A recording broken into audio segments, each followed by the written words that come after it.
Қазіргі заман баласына кітап оқытудың 15 жаңа әдісі бар. Соның біріншісі ақша ұтып ал әдісі. Мұны мектепте де, отбасында да қолдануға болады. Ақша ұтып ал әдісі бәйге ретінде ұйымдастырылады, ал жүлде қорына міндетті түрде қаражат бөлу қажет.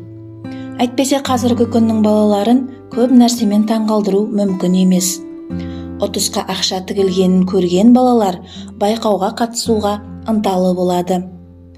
Ал байқауға қатысу үшін бірнеше беттік кітапты оқуына, жаттауына тура келеді. Кітап оқу адамның өмір жасын ұзартса, жаттау есте сақтау қабілетін дамытады деген деректі біреу білсе, біреу білмейді.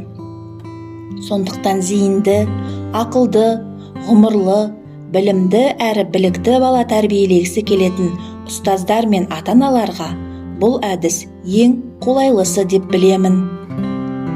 Бұдан өзге әдістер туралы білгіңіз келсе, парақшама жазылып, қоңыраушаны басып қойыңыз. Сонда менің арнамнан алыстамай, бала тәрбиесіне қатысты жаңалықтарды бірінші болып біліп отырасыз. Кітап оқытудың басқа әдістерін келесі видеомнан көре аласыздар.